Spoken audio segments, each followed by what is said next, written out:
জুলাই গণ অভ্যুত্থানে শহীদ অজ্ঞাতনামা ১১৪ জনের পরিচয় শনাক্তে তাদের লাশ তোলা হবে। রাজধানীর রায়েরবাজার কবরস্থান থেকে তাদের লাশগুলো তোলার পর ডিএনএ নমুনা সংগ্রহ করা হবে।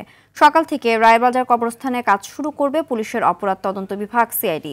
লাশগুলো উত্তোলনের পর ময়নাতদন্ত ও ডিএনএ নমুনা নিয়ে আবার যথাযথ প্রক্রিয়ায় দাফন করা হবে।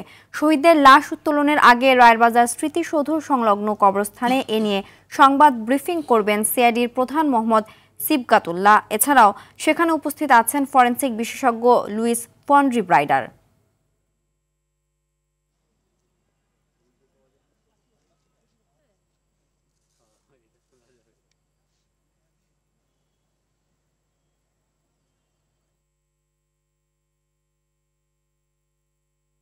রায়বাজার কবরস্থান থেকে জুলাই শহীদের মরদেহ উত্তোলনে আগে ব্রিফিং করছেন সিআইডির প্রধান মোহাম্মদ সিবগাতুল্লাহ। সরাসরি চলে যাচ্ছি সেখানে।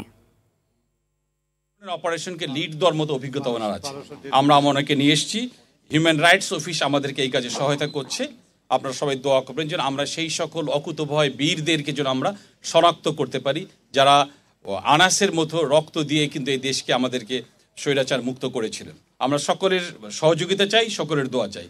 সবাইকে ধন্যবাদ। আসসালামু আলাইকুম।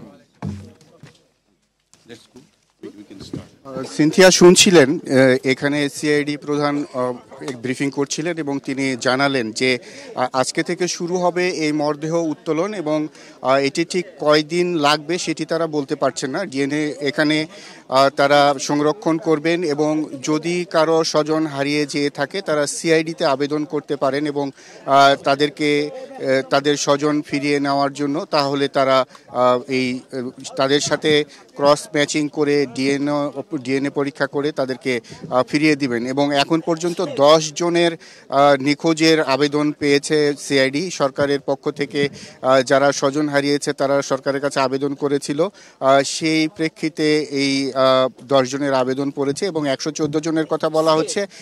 এটি কিছু কম বেশি হতে পারে। এখন যেহেতু আজকে লাশ উত্তোলন শুরু হচ্ছে, এটি শেষ হলে পরে এই সংখ্যাটা আরও নিশ্চিত হওয়া যাবে। তবে 114 জনের যে সংখ্যাটি বলা হচ্ছে এটি আসলে বিভিন্ন সোর্স থেকে পাওয়ার সংখ্যা, যেমন গণমাধ্যম অনেকে আবেদন করেছেন তাদের স্বজনকে না পাওয়ার জন্য, সেই সব বিষয়গুলো মিলিয়ে। তো সিনথিয়া, এই ছিল আমার কাছে লাশ উত্তোলনের সর্বশেষ খবর। পরের সংবাদে আরো বিস্তারিত জানিয়ে দেব। সিনথিয়া, ধন্যবাদ।